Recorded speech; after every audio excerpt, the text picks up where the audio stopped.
We're the first. No, half the thing. I'm just wondering. All right, we're live. Woo. Okay. So we're just recording this so that we have it for future resources, but we're going to do a walkthrough of Advanced Training 1, or at least what we currently do for Advanced Training 1, which is kind of different every time. All right, so we'll kind of, I guess I can walk through the slides. Maybe like New York.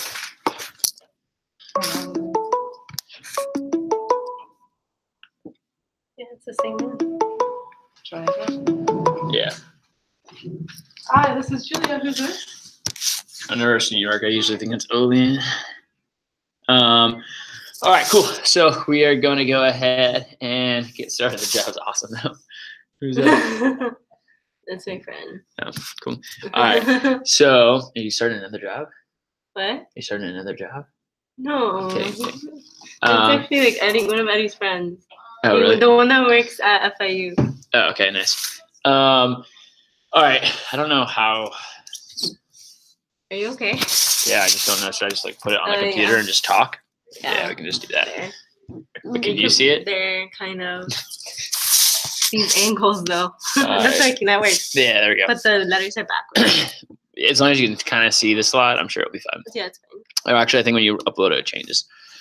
Okay, so there's kind of like three parts to advanced training. There is actually, do you know how it goes in order? No. Okay, so it's the phone jam initially, then it's the training and the coaching, and then it's the goes the rep driven section. So it's kind of like the three sections of AT1. So realistically, the coaching section is only like honestly like an hour and a half to 2 hours. The first time you run it, it'll probably be like an hour because you'll like fly through it and you're like, okay, that's it. And you just usually go through. Yeah, I think it's a little bit faster. Like, wow, that's a lot fast. Okay, cool. Yeah. So that's usually what will happen, but it takes probably an hour and a half to actually get through the coaching session. So advanced training during the summertime, we run at 10:30 to 3 o'clock. So that is what is that? 11 to 3. That's like 4.5 hours. During the fall, right now, we're just running at 4 to 7, or as soon as you take over, it'll be 4:30 to 7:30. So it's just going to be 3 hours straight. So that typically means during the summertime, I'm doing like when they come in, I'm doing like an hour to even an hour and a half of the phone jam and kind of initially getting things kicked off. During the fall, like 30 minutes.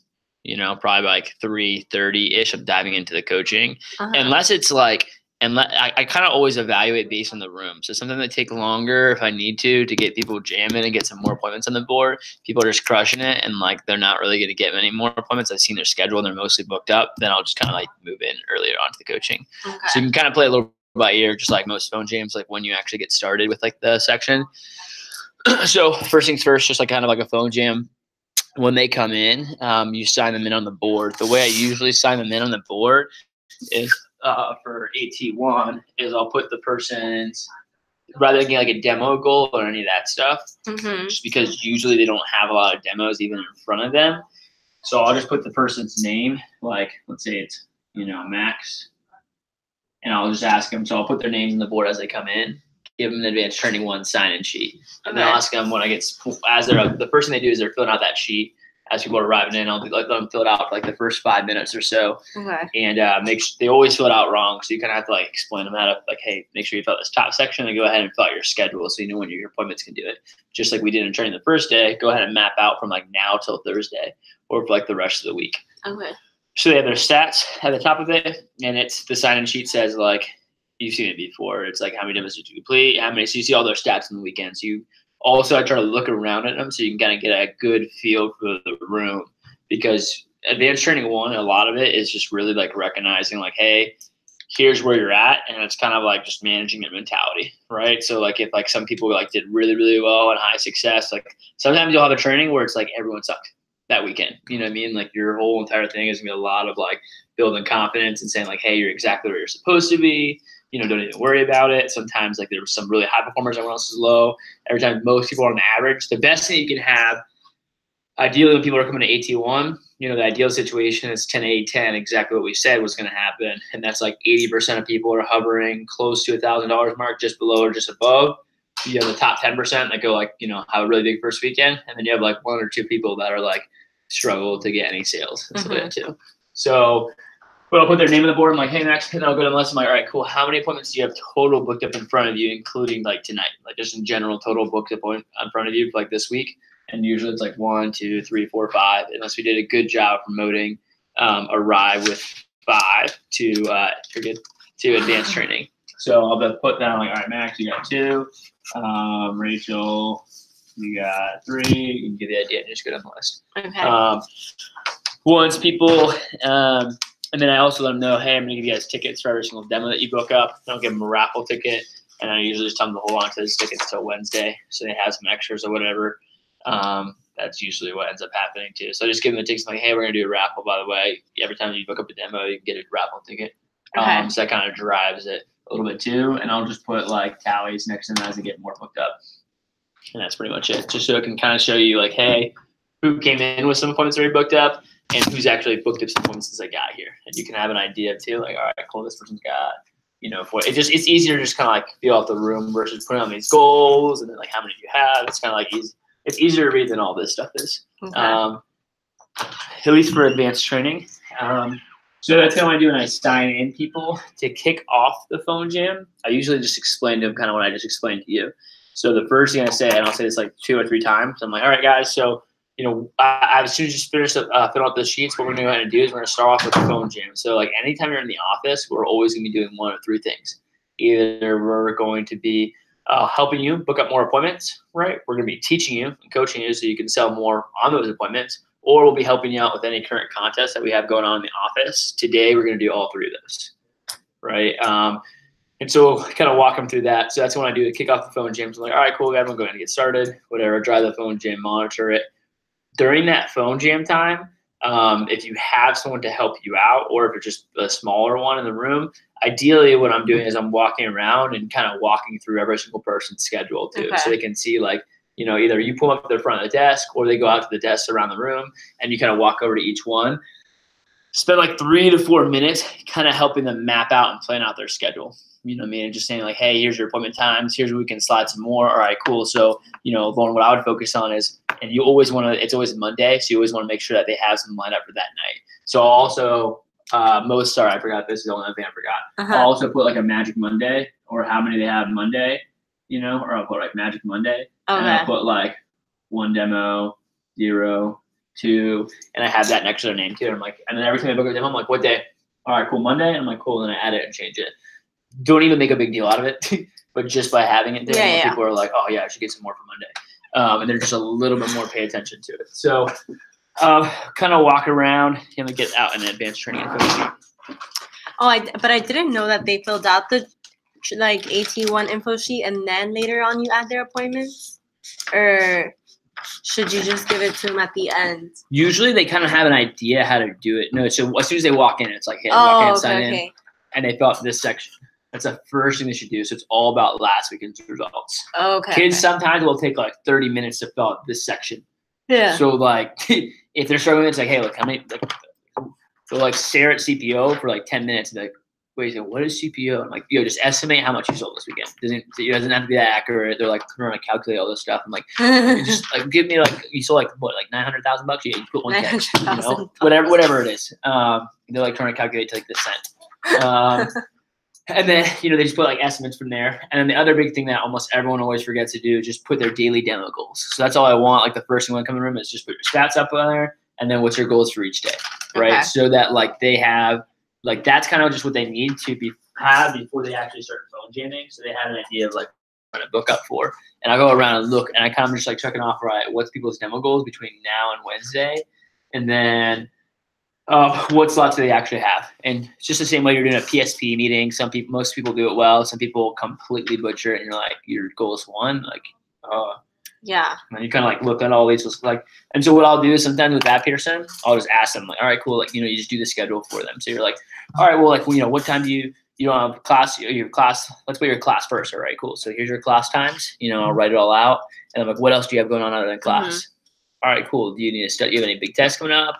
No, not really. All right, cool. Well, and I'll kind of just walk them through each day. I'm like, Tuesday, now your class starts at 10 a.m. You could squeeze an appointment in before then. if you wanted to. Like I'll kind of put all the times they could do appointments. You know what I mean? And then I'll walk them through. Now, so you got like 6 slots in that day, man. Like, what do you think would be what's like a good goal for that? Day like, oh, I could do like at least 3 of those. Cool. All right, let's put goal as 3s that day. Some people will just do it themselves and their sheet looks good. You don't have to do it's like a 1-minute check-in. Other people like you have to baby them and walk them through the whole thing. And I'll kind of stop at Wednesday, Thursday. I'm like, all right, cool. Why don't you just do the rest of the weekend, so I too, and kind of give it to them and then review it. And then just the biggest thing is I'm like, hey, now keep in mind Wednesday we start at 5:30. So you're gonna have time on Wednesday to book up the rest of the weekend. So right now, what you really want to focus on, we're not gonna really have any other phone jam time today. So you really want to focus on lining up your Tuesday and then Wednesday before you come in. And if you can, I really highly recommend everyone, you always want to get at least 1, if not 2 appointments out there advanced training. So during the fall, it's really just going to be try to make sure at least everyone has 1.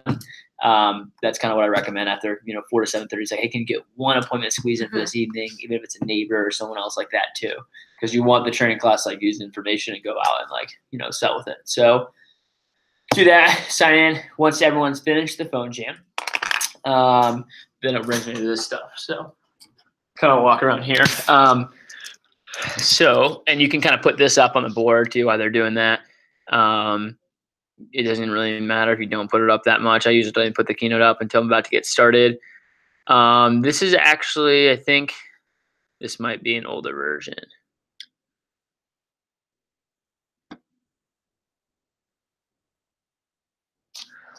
This is all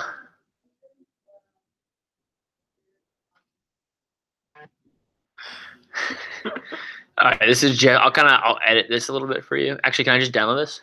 We can just delete some slides that we don't use. Actually, I think that's why it's showing up there is because some slides are skipped on my thing.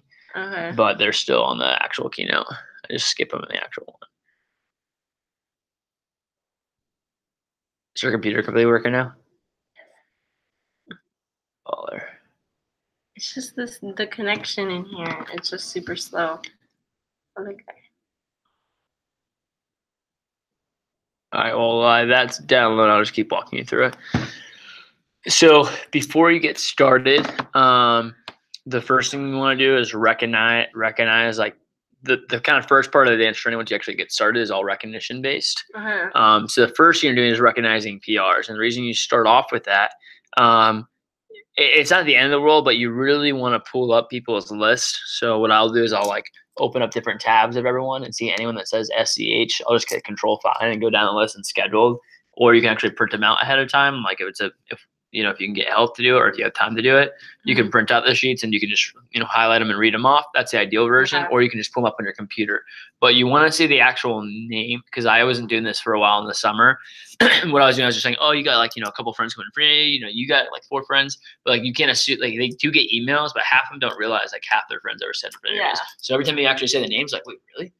That person's in an interview? And then you just say them out loud as much as possible. And I'm like, yeah, like this person, and this person set up for an interview, blah, blah. And then if there's not like a lot of people, I'm like, hey, some of you guys, like if some other people don't have really many, I'll just name the person that does. I'm like, yeah, and by the way, like most of you guys, like I'll go over all with you individually. A lot of you guys have a ton of friends set up. But I guess it gives them that confidence. Like, oh, wow, crap, like that many people set up. All right, awesome. So then the first thing you do is before you start the coaching, you want to have everyone post up triple threat. Now, if I already did the Snapchat thing the weekend before, they've already kind of done that. So usually something that I found that's helpful is if they've already done the social media before, it's not like the first time they're seeing it. I'm like, hey guys, so what we're going to go ahead and do is you can remind them of like the contest. This isn't the one we have going on, right? So you wouldn't really show them that. But I'm like, hey, so what we want to go ahead and do is some of you guys already did it when we were in training. But what we've really found is that a great way to get more friends on the team is through social media. So I'm actually going to announce a contest at the end of today. So what you're going to want to do now is, and people might actually, you want to post it, make a quick post up on social media. People actually will reach out to you and hit you up as training goes on. We're not going to respond to them because I want to make sure we're focused on this. But as training goes on, people will hit you up and respond to you at the very end. If you have friends that have questions about the job or people that are responding to you on social media, we can actually set them up for an interview. Like we're on the spot, one of the managers can help you out. But has anyone ever heard like the concept of like branding? And it's like, yeah. So like if you've ever heard like, like when companies advertise on billboards. They're just saying like, hey, the first time you see something, you don't really even notice it. And the second time you see a post, like you kind of notice it. And like the third time, maybe like the fourth time is like when you actually take action. So a lot of times, like who in here already posted up on Snapchat? Yeah, exactly. So, but what's going to happen though is when you post up a second time, a lot of other people that didn't see the first time, or maybe they did, are now going to respond to you and they'll hit you up and say that too because they've seen it a couple of times and that repetition really helps. So if you already posted on Snapchat, I wouldn't really say, if you already sent it out to everybody, I wouldn't necessarily do that again because that's kind of obnoxious, but you want to just make sure you at least post up on your story, and then I'd also make sure you do Instagram story too. And then if you use Facebook, you can go for that one as well if you want. And then and it's very assumptive. I mean, it's not like, all right, cool. So if you guys want to do that, you can. It's like, all right, so Jake, if you want to, everyone just go ahead and stand up. We're going to go to the back and then just make sure everyone do it. And then go ahead and show me your post beforehand so I can make sure they look pretty and make sure they actually post it. And then actually too, do make sure they look pretty because half the time they're like awful. And so you do that, and then that kind of kicks things off. Then everyone comes back down. You kind of kick things off again, have a seat. And then the first thing is just recognition, right? And so I'll make sure they put out the website, all that good stuff. And then a recognition, it slides. All right, cool. The keynote's working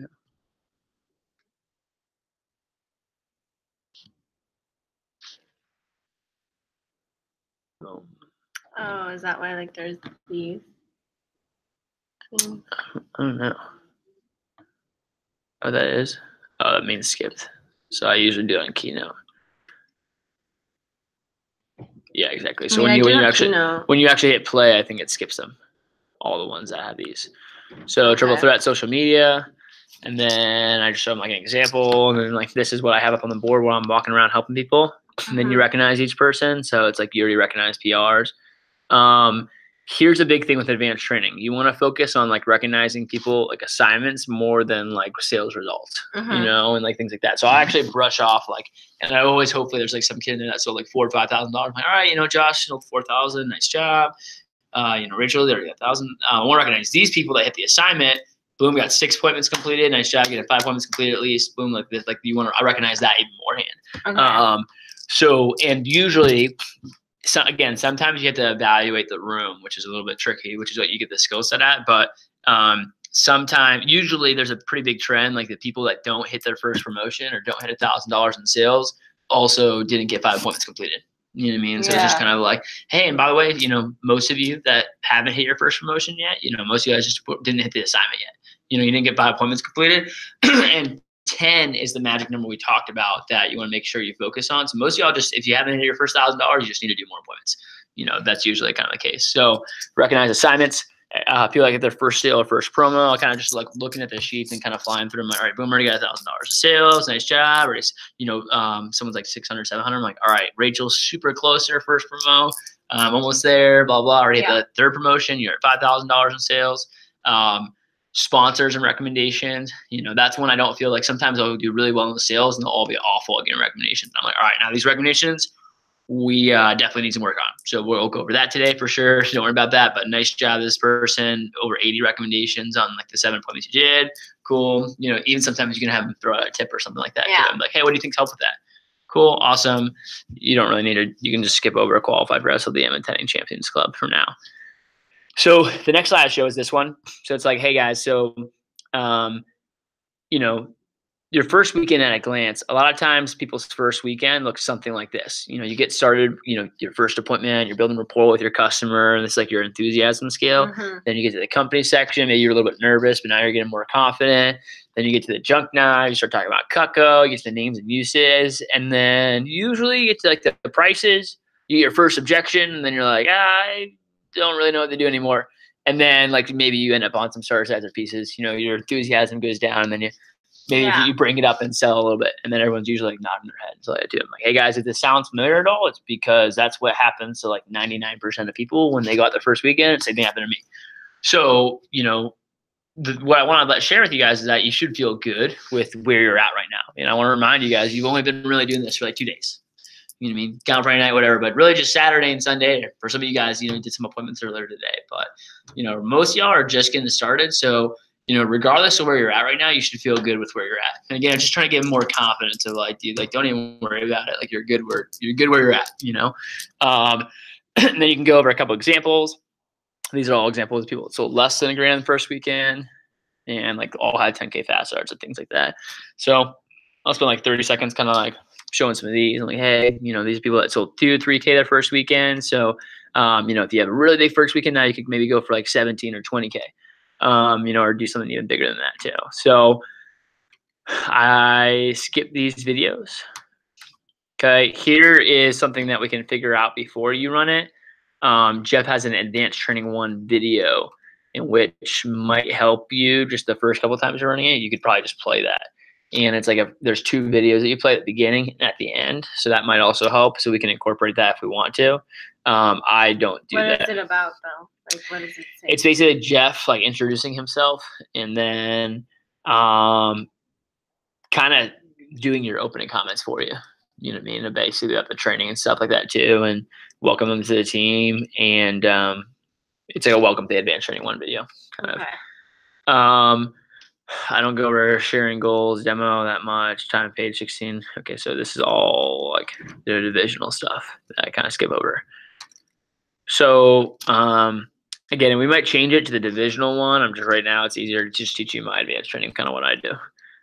So the first thing I have, and the way you do it is usually almost exactly what you're going to say is word for word on the slide. So how did I hit a slideshow? I think you put, hold on. Rehearse. No, that's tiny. It's presenter review. Yeah. View.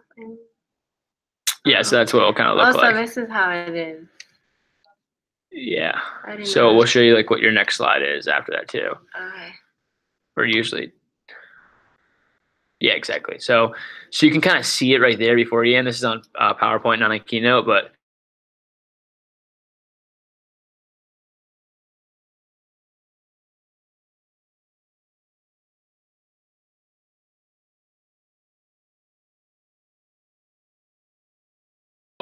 because what almost exactly what I'm about to say is on there, I just say it before I even go to the next slide. I'm like, all right, guys. So the first thing I want to have you write down today is 10, 80, 10. 10, 80, 10. So, and we talked about this, you know, in training, we talked about how, hey, 10, 80, 10, where you guys are all going to be at. But the first thing I want you to write down is that 10% of people you see will never buy.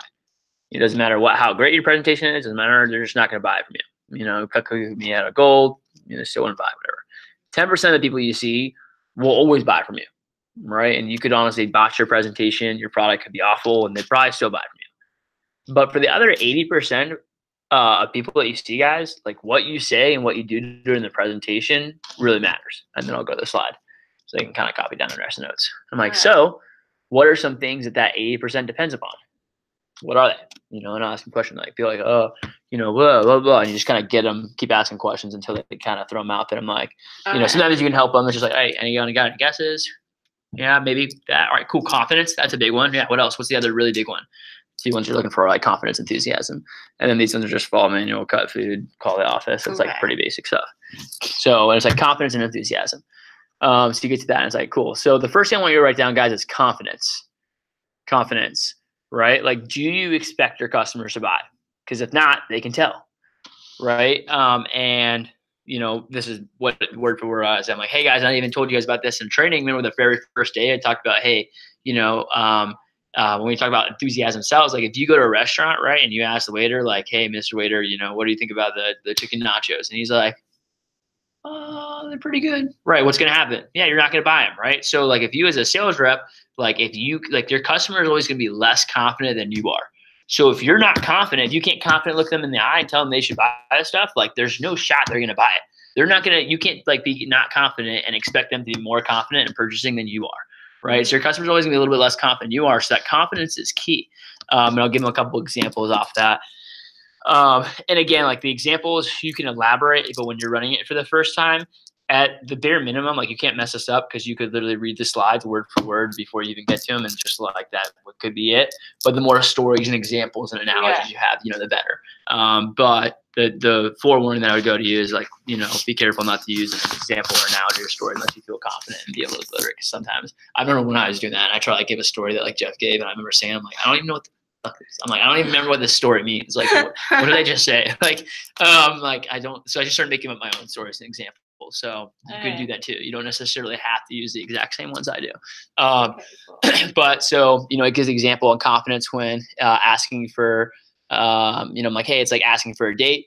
You know what I mean? Like who's like more likely to get it? Like someone like the confident person, like the non-confident person. Um, and then I say this usually. I'm like, hey, let me let you guys know that the biggest difference between like our average reps and our good reps is that our good reps expect the customers to buy on every single presentation that they do. They expect the customers to buy something or sell. They expect to sell something on every presentation that they do. Right? They're like, I don't care if I'm going to sell a veggie peel or something. I'm going to sell something every presentation. Uh-huh.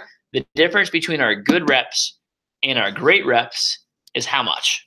Right. And then I'll give an example. I'm like, you have someone like, Lauren, ready? Like they walk out of a sale with walk out of an appointment with like a homemaker sale. And like half the time they're pissed.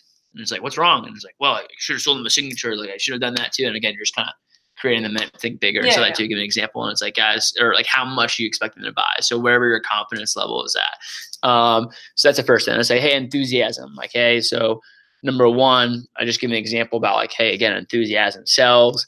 Lately I've been giving an example of like someone on a newscaster, like on like when you hear like a radio ad, you don't hear them like, okay, guys, come on down to Bremen BMW. It'll be a good time. They got good prices. They got good blah, blah, blah.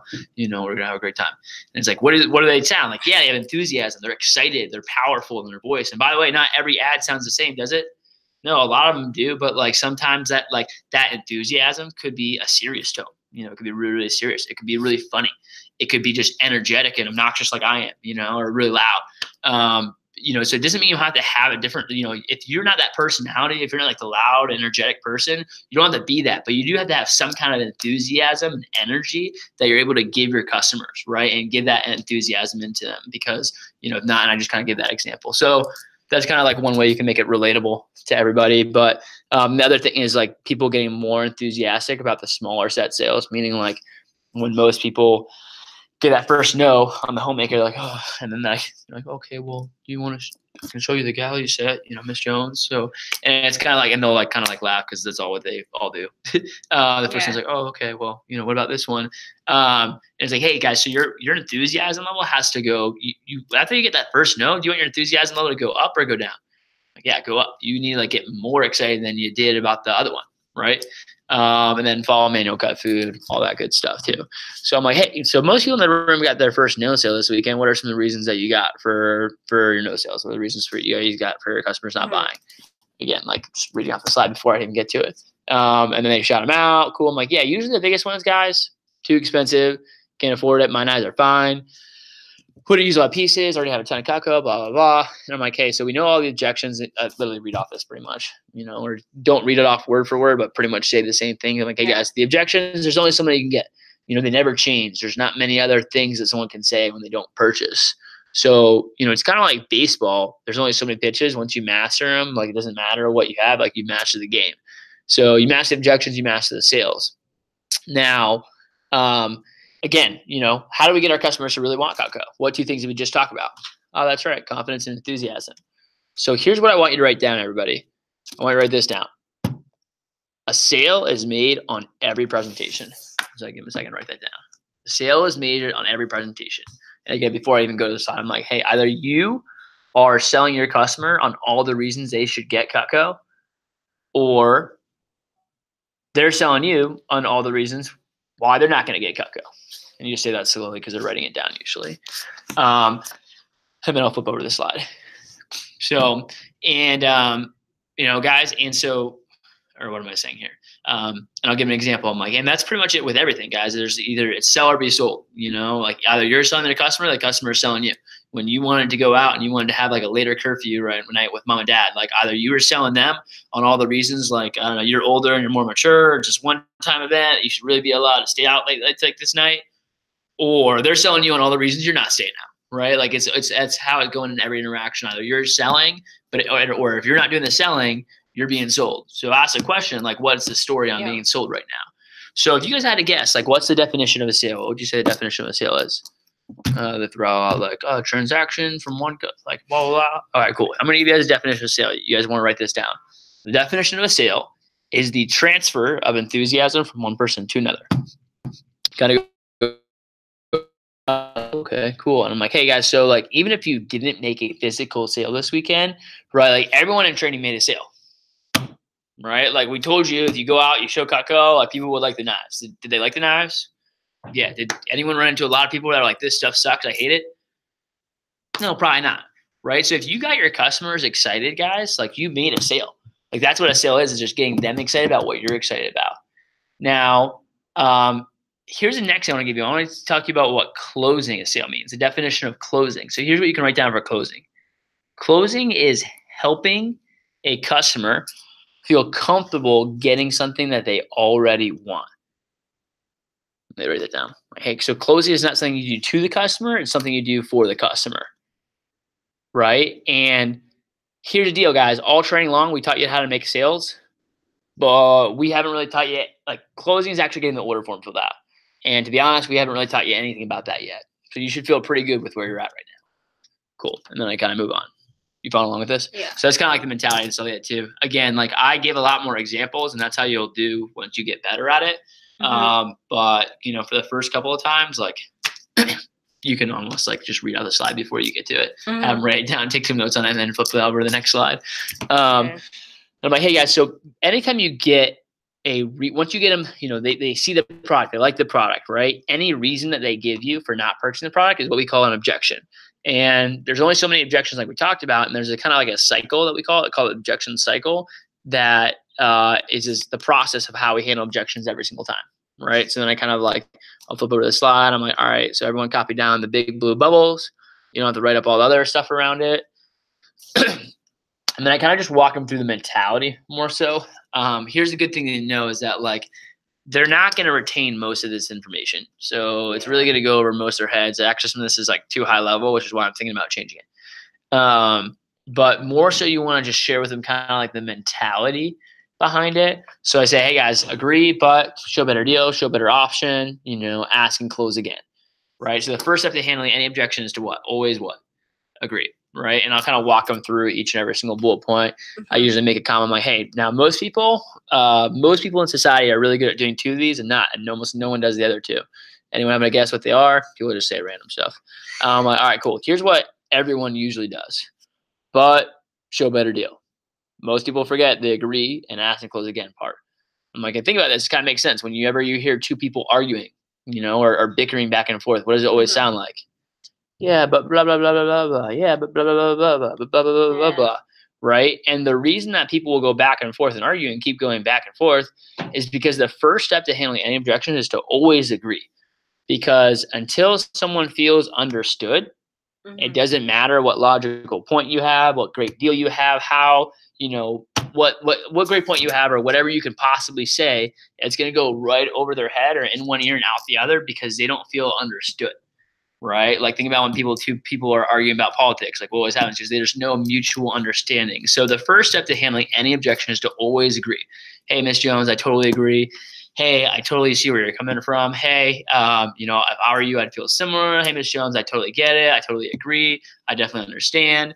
You know, you can even agree to disagree. You can even say like, hey, Miss Jones, you know, honestly, like if I was in your shoes, I'd probably feel the same way. Agree. Right? But show a better option. And I'm like, hey, but you know what a lot of our customers have found, like, you know, I'll kind of usually give an example to like an objection that you feel confident handling. That's what I'll give as an example. I'm like, hey, Miss Jones, like, hey, I totally understand, Miss Jones, 1273 can be a lot to spend out at once. That's why what most of our customers do is just take advantage of our 5-month interest-free investment option. So it actually only be $275 today, and you can still get the super shares for free with that. Is that something you felt comfortable doing today, or does that work a little bit better for you? And I usually give the husband back objection because that's one thing I feel really good about that handling, and I'll show them that. But you can do any objection really as long as you're kind of like just showing them how it works in the cycle. So again, they're not going to be able to actually take any of this and like go roll with it and run with it like in their first few appointments. But as long as you're kind of like walking them through the mentality, and if you can, drive home the biggest things, which is agree and ask, close again. And that's like, hey, you got to agree with your customers. And if you don't ask for the order, no one's going to tell you yes. Right. So I usually give examples of people just doing these three and stopping. They're like, oh, well, what is Cutco? Oh, Miss Jones, Cutco is just a high quality line of cutlery, a few outdoor accessories, but I actually get credit just doing the presentation. So it really helped me out. So yeah. and they'll just sit there and like wait, as if like it's like, hey, you just like don't ask and close again. So you just like it's almost like waiting. The customer's like, hey, so did you have some other reasons you don't want to buy? It's like almost like just no customers. You're like, oh, actually, you know what? That's a really good point. I'll buy it then. You have to actually ask for the order, ladies and gentlemen. Like you don't know if you don't ask, right? And you have to actually ask for the order to help them come to a decision. So again, kind of just walk them through that mentality. Something I'll usually do is the feel, felt, found. Have you done that before? I mean, I've heard you say it. Yeah. So if you explain this whole mentality after that, what I would kind of do a walkthrough is I'll write down feel, felt, found on the board. I'm like, hey guys, so here's maybe an easy way to simplify this if you want to, right? Is feel, felt, found. And the way that works is it's come to handle the objection. It kind of walks through the same cycle. And it's, hey, Ms. Jones, I totally understand how you feel. A lot of our customers have felt that way in the past. And what most of them have found is that XYZ, and present the information, whatever. It's like, hey, totally understand how you feel.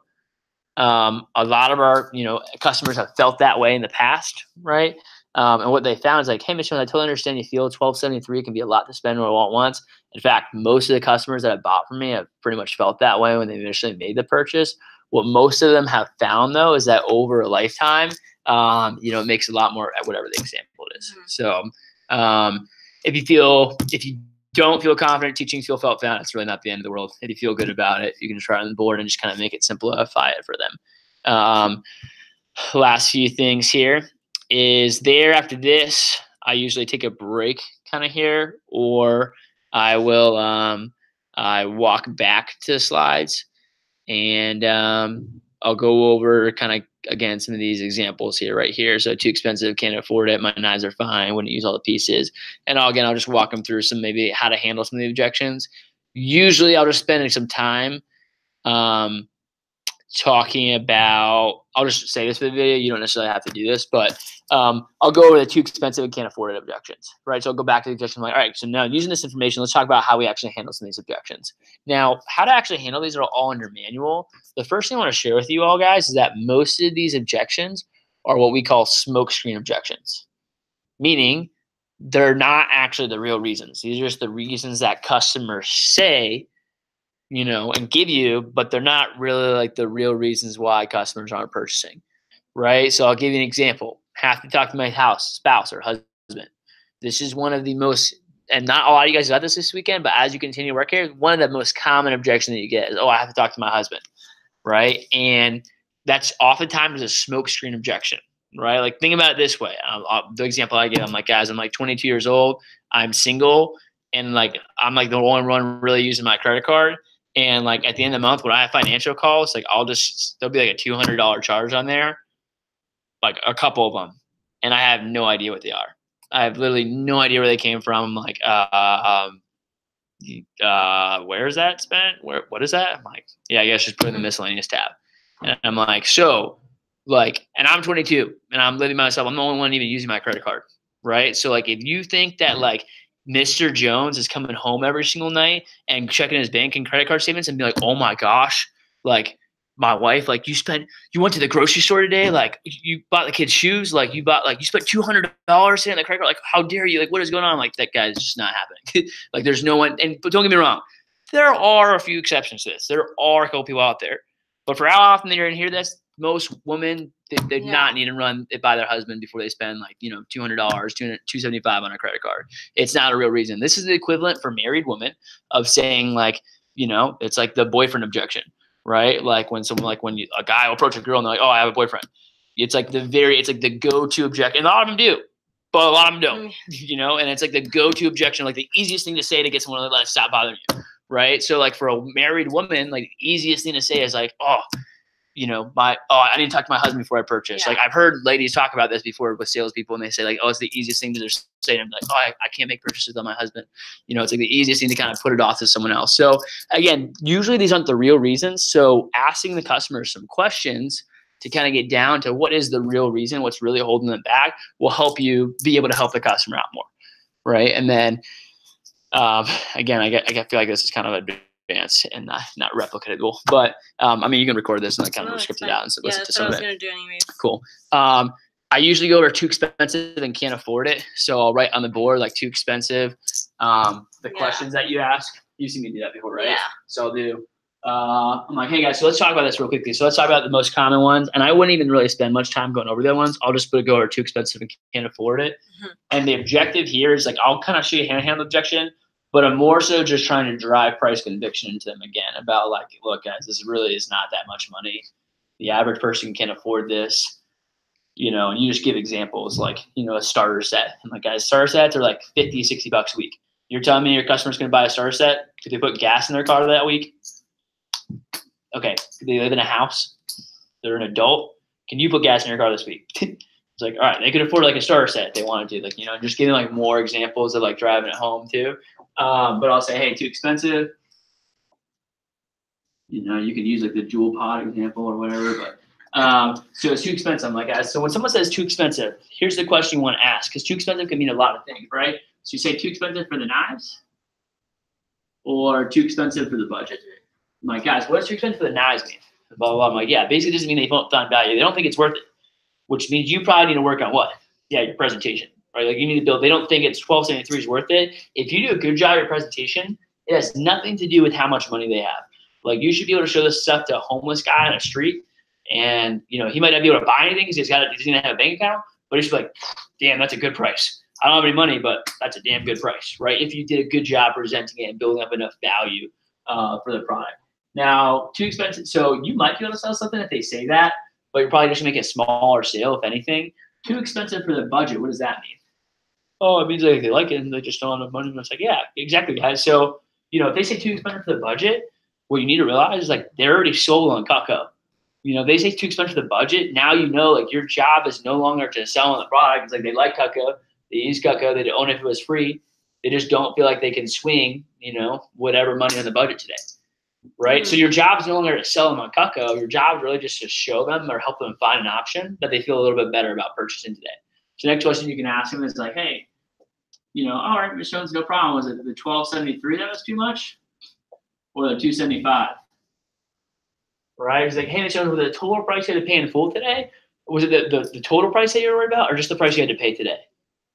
Right? And again, just by asking them those questions, I'm like, all right, cool. It kind of helps them narrow it out and explain to them too. Like, yeah, I'll just ask them, like, hey guys, what's the difference? Like, yeah, I'm like, that just means they don't feel comfortable spending $12.73 on knives. You know, right now, like it's just a lot going on in the budget. $2.75 is just like, you know, they just don't feel like they can swipe that on their credit card right now. So your job is no longer selling Cutco. You just need to find an option that they feel good about. Like, you know, when you drop down and show them a smaller set where they still feel like they're really getting a good deal, and it's still something they feel more comfortable putting on their budget or putting on their credit card that day, right? And so kind of just explain that. And then I usually take a break there or I'll leave. What you can do on the same page is explain buyer's remorse. You know what that is? Yeah. When they buy something one day and then they just feel guilty about like spending more money. Yeah, exactly. So I'm like, hey guys, so usually when people say it's too expensive, again, like this, then you give some kind of example again of like how this is really not that much money. I'm like, but usually for adults, when they say it's too expensive, right, it's because people have this thing called buyer's remorse, right, which is the feeling like you have no money because you recently just spent a lot of money. So, oh, we just sent the kids to college, or oh, we just had to fix something on the roof, or oh, someone just went to the hospital, or we just bought all this stuff. Yeah. Right. And so sometimes for students, it's really hard to get over this and overcome this because for you all, like if you have money and you spend money, now you like don't have money. Like you had money, you took that trip and now like you're literally broke. Or like you had money, you buy that computer and like now you literally have no money. Guys, adults aren't doing that. They're not taking the family vacation. Now they empty their bank account and they have no money. They just feel like they recently spent a lot of money, so they're tight on the budget, you know? But the same way, like when you go shopping and you spend a lot on clothes, right? You're like, oh my gosh, I'm not buying any more clothes this year. And then when are you back doing like 3 or 4 weeks later? Yeah, you're going shopping again, right? And it's the same thing for adults. So except at a lot higher level and they have a much higher income stream, right? So, you know, sometimes just helping them overcome that buyer's remorse and helping them find an option that they do feel like they're really getting a good deal of and they feel comfortable putting on the budget too. And that's kind of your job and goal while you're closing. And again, all this is really, that's why there's not really keynotes here. It's just because you're like, I'm really just driving home like price conviction and them like being like, oh, wow, you're right. That's probably like my customers buy. Because they usually come into advanced training after having a bunch of no sales and being like, oh my gosh, no one can afford this stuff. And they're like, oh, crap, I was just convinced of that this week. Like, damn it. That's kind of how you want them to feel after that. And like, oh man, you're right. They totally sold me. and while you're walking through it too. So again, I kind of walk through all the slides. You get to this one, explain the objection cycle briefly. Again, like if you don't go that in detail into this, I do, but like I don't actually think it really affects them that much because I don't think they retain half the information. And then I go back here, I'll go over a couple of the reasons, just talk about, hey, most of them are smokescreen objections. They're not really the real reasons anyways. And then let's dive in on like too expensive and can't afford it. Can people really afford this stuff? Yes, guys. Here's some questions you can ask. And you have to realize it's usually not the real reason why they're saying it. There's usually some kind of underlying reason or something else that's holding them back. You just finish up? Yeah. Nice. Oh my God. You can kind of skip this close. Basically, I'm like, hey guys, there's something called a new decision close. I don't even know why I say this, but it's like, hey guys, there's something called a new. In my life. I'm like, hey, there's something called a new decision close, which is basically where, like, let's say I'm like, hey, Jeremy, I've got a birthday party this weekend. It's my little cousin's. There's a bunch of screaming kids running around. Like, do you want to come hang out at it? Oh no, are you sure? I'm like, oh yeah, by the way, I forgot to mention there's going to be like the top floor of the clubhouse, so like is like an all-inclusive bar, and it's like all top shelf, and like Drake's coming halfway through, and he's going to do like autograph signing while he's there. Are you sure you want to come? And it's like, yeah, I want to come. It's like, so guys, it's the same party, but what changed?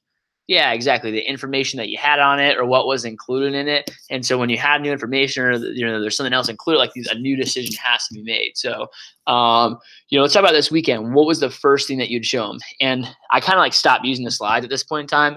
And all you do is I walk them through. I'm like, hey guys, when you were doing your appointments this weekend, what would be like the first thing that you'd show your customers? The first thing you'd close on is the what? Yeah, the homemaker plus 8. All right, what's the next thing you show them? These people like the galley set. Uh-huh. And I'll just write on the board what they're saying. I'm like, what's the next thing to show them? Or something like, oh, the essential. I'm like, all right, how about like the starter sets? I'm not even trying to write this. You get the idea. So I'm like, hey, galley, starter sets. Next thing is custom. And then I'm like, oh, if not, maybe pieces or whatever too. Okay. And I'm like, now, here's what you need to write down, guys. And it's already on the other slide beforehand, or I'll have them write down before I actually go to the new decision close. I say this. I have them. I go back to the objection slide and I have them write down. I'm like, hey, the average customer says no 5 times, right? And I'm like, average customer. So, guys, if we know it takes an average customer about 5 no's before you get your first yes, I mean, you want to ask yourself, where am I getting those no's from? So most of y'all, if you were doing the drop down this way, maybe you got your first no here, second no, third no, fourth no. By the time you got 5th no's, you were somewhere around this range, which was about pieces, right? Which is why most of you probably, for all your appointments, were selling like 100, 200, 300 bucks, right? So if we know that takes an average of 5 no's before you get our first yes, we want to think about where are we getting those no's from. So the first thing you need to know is that anything can be given for free, right? And I can kind of just walk them down these options, right? I'm like, hey, you can give a homemaker. You don't have to give away free stuff. You can give a homemaker away or sell a homemaker plus 8 with nothing for free. Mm-hmm. You can sell the homemaker plus 8 with super shears. You can sell it with super shears and kitchen tools. And so the new drop down that I kind of teach them is the basic homemaker plus 8 to the homemaker plus 8 with free kitchen tools or super shears, right? I'm like, the next thing you guys can show. I'm like, what's the next thing I can show them? Yeah, homemaker plus 8 with shears and free, super shears and kitchen tools. And they're usually like, they'll get kind of confused. Like, what about the entertainment pack? It's like, now, all right, let me clarify this, guys. So you kind of, it's like, hey, no free stuff, a little bit of free stuff, a lot of free stuff. We can play around with any of the free stuff. You don't want to ask a customer like, all right, super shears and kitchen tools. All right, well, how about with the entertainment pack? All right, well, how about with the hunting knife? All right, well, how about, because that's just obnoxious. It's not really changing that much. So what you're kind of doing is like, hey, no free stuff, 1 or 2 small things for free, hey, a lot of free stuff. Okay. Right? What's the next thing we show them? Like, everyone keeps saying galley, like every time after this. And like, all right, how about the next one? Right, what's before the galley? And that's when you teach them the secret weapon, right, or the training special. In which case, we should print out the sheets for that. We stopped printing out like halfway through the summer because we ran out of them. We never printed I don't think we ever printed them out. And that's we did it like one time when I told you I had it on my phone. And yeah, that's a pretty big, we should definitely use those. We probably would have sold more this summer if we would have used those. Yeah, Julia goes, what's the... She goes, what is this? She goes, what's this paper? And I was like, it's the trade-in. And she goes, what? What is this? This paper exists? Like, yeah, she was like, can I keep it? I'm like, sure. If you want. I keep it. It's I done. know it. But we need so to make there's more one in copies. there. Yeah, Yeah. We see yeah. copies. All right, cool. It's like- So, anyways, then you teach them the training special. You could literally just read off the special and just tell them about it, how it works. It's like, hey, Mhm. Miss Jones, and this is like literally word for word what's on the top of that paper. I'm like, so here's how the training special works, guys. I'm like, it's kind of like when you go to the car dealership and you want to get a new car, but you already have an old car that's working. So what do you do with the old car? Yeah, that's right. You trade it in. So you can actually do the same thing here with your knives, Miss Jones. So what we'll do is we can actually take a couple of your old knives.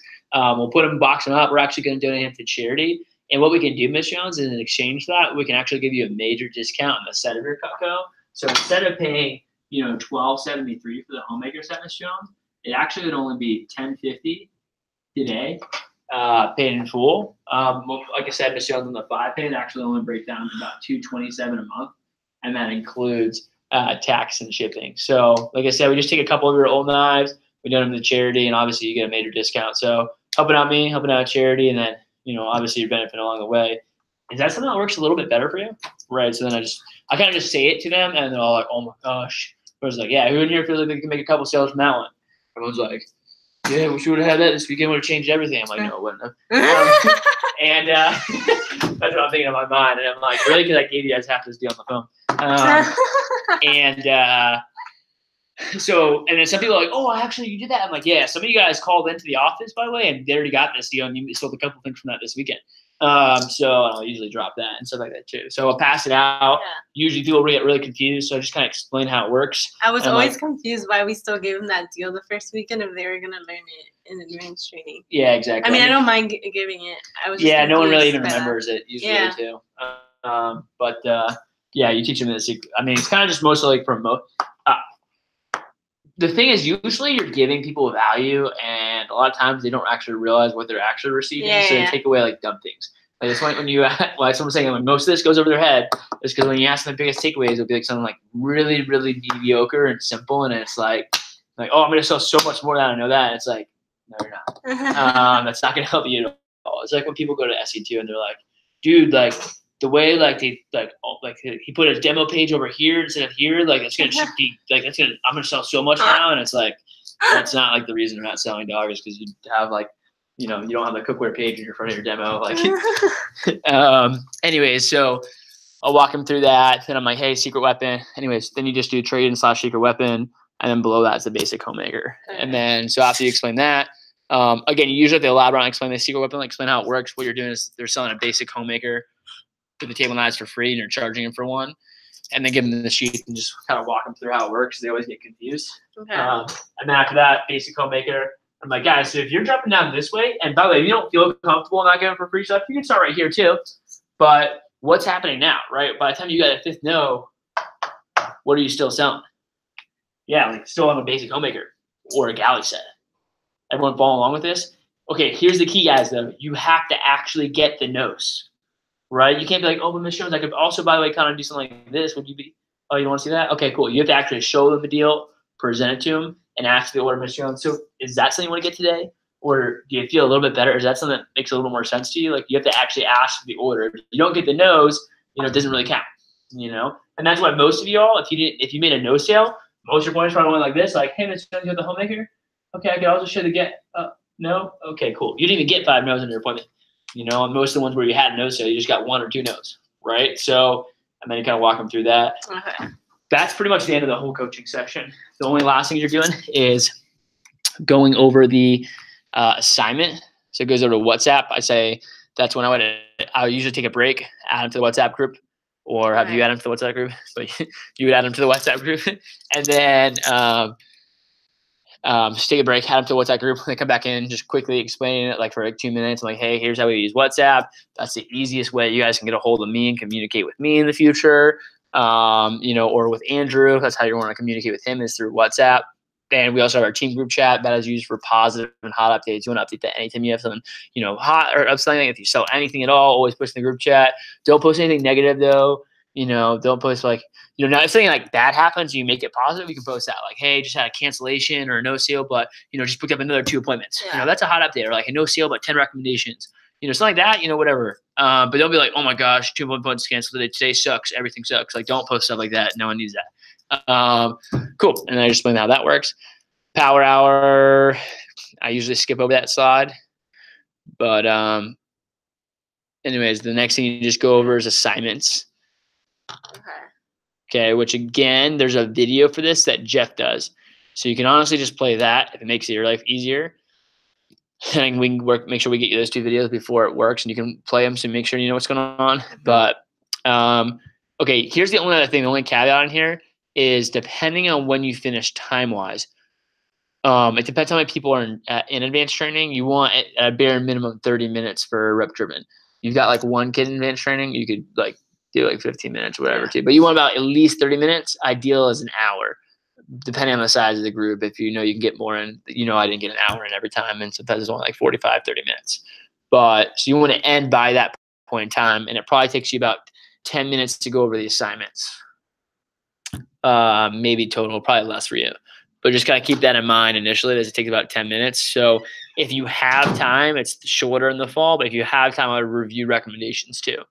And the first thing I would do is I'd kind of just, you want to drill them on it.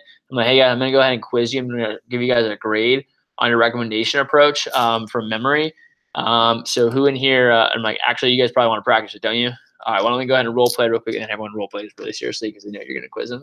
I'm like, hey, if you're not role playing, I'm going to assume you have it memorized. I'm calling you first.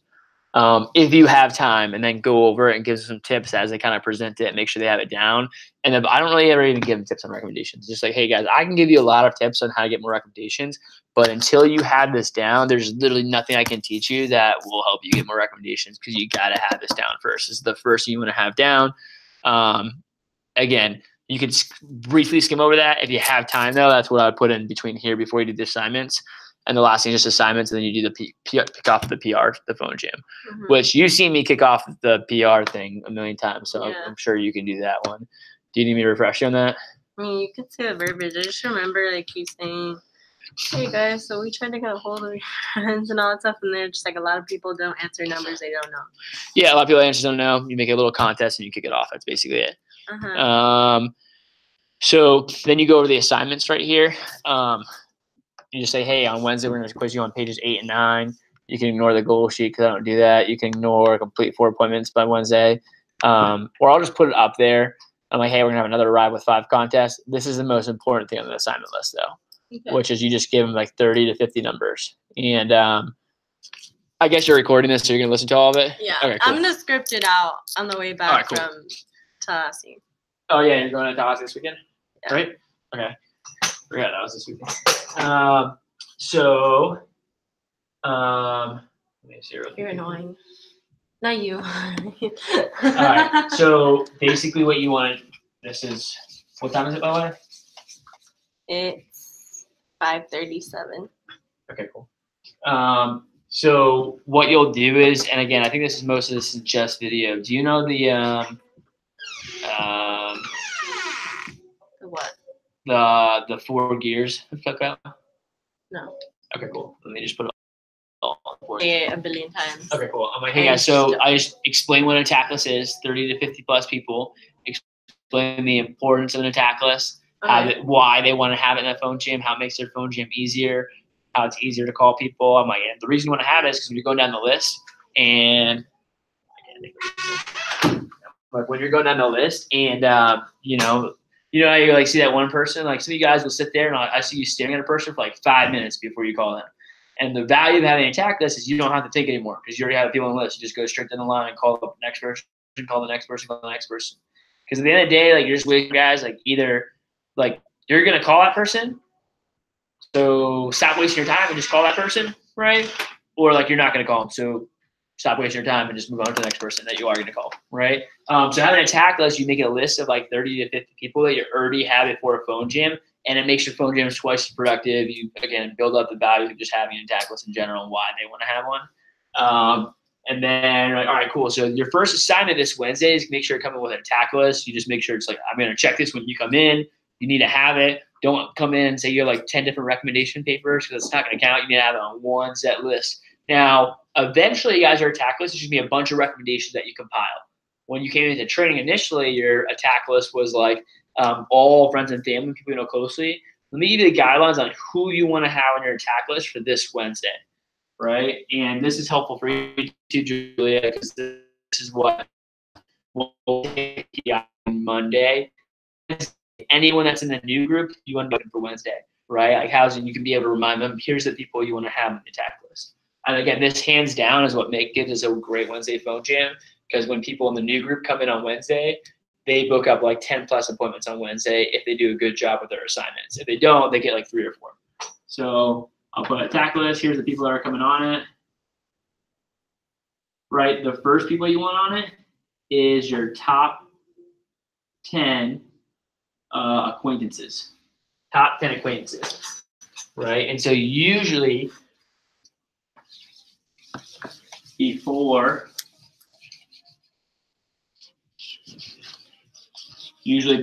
I'll explain the 4 gears. And I already explained it in training to most of them usually, so like you can just kind of briefly skim over it. All right, cool guys, who remembers this from training? Let's talk about the 4 gears of Cutco. So there's 4 types of people that we see. The first group of people we see is called F&F, which is friends and family, right? And we see those people first because why? Because we're familiar with them, yeah, because we know them, and we are also, I'll abbreviate it, AFF, affiliated with them. So you know them well, and you see them on a regular basis. Who's the second type of people we can see? Right, acquaintances. I'll just abbreviate ACQ.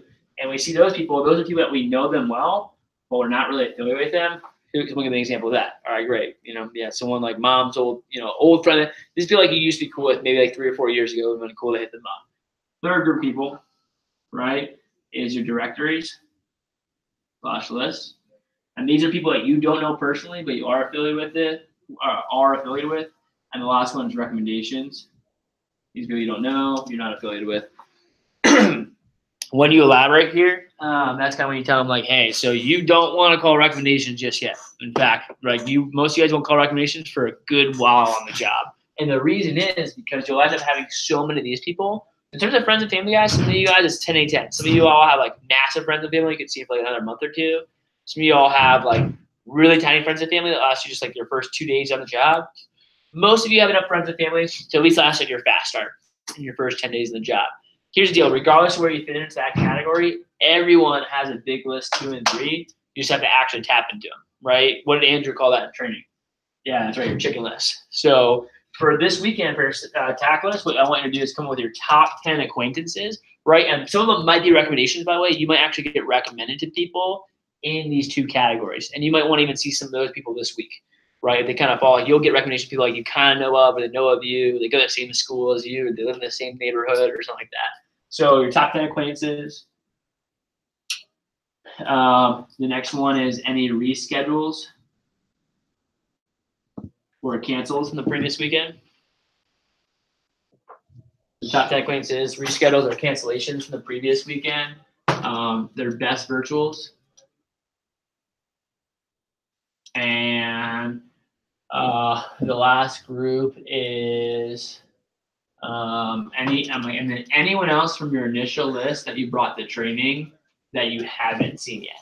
Just from these guys, you should be able to get your easy at least 30, if not closer to 50. And then here's the bonus. The bonus is going to be any recommendations, I'd say recs that you've gotten of people that fall into categories 2 and 3 on here. Right, recs from list 2 and 3, and you can add those on. That if you're at 30 here, that can help take you above, to 50 or something. So, cool. And you kind of just explain them that too, and just make sure it's very clear. Like, everyone click on the assignment. What's the bare minimum you need to have by Wednesday? All right, cool. And then you just gotta make sure you go over it. And then on PDI, what we're doing is the whole time we're checking on them, saying like, hey, make sure they can see the board. I'm saying PDI. I'm saying like, hey, how's your assignment going? Cool. You want to talk to me about how many people do you have on your attack list so far? Right, where are you getting most of those people from? Like, it's coming from the initial list, mom and dad, or some of them recommendations. And you can kind of coach them through that. And then you kick off into the PR jam, which is, it's pretty easy to do. It's like, all right, we're gonna just explain to them what you're gonna do. So all you gotta do is you gotta literally call them, put them on the phone. You announce the contest, which is they have an extra $1,000 credit towards their fast start contest for every single PR that they get in, and then you just put this on the board. Hey, I'm here with my boss right now. Cool. All you're gonna do is pass on the phone, and then kind of get some jamming going. I'm hoping this training will be a bigger training, so you'll have a couple people in here. So we'll have like 1 or 2 assistants come in a little bit earlier to staff me, like 6:30, to help you out with the PR jam. Your first one's Monday? you'll have people that are just hired are really excited. When's your friend coming in for the interview? She just texted me. She's like, I can't come in at 6. Your friend's kind of an asshole. I just failed my what? Oh, I know. It's because she was gonna skip her politics class to come. She's like, I just failed the politics exam the other day, so. So she can come tomorrow? She's like, I don't know. I was like busy. Yeah, I have an interview with Lauren tomorrow. There's like an Instagram model with like 125,000 followers coming on Wednesday. Ooh. I don't know. Michael Sullivan sent her for an interview. Yeah. All right. Is that okay? Oh my god. Damn it. Never mind. Take that back. I hope no one ever watches this.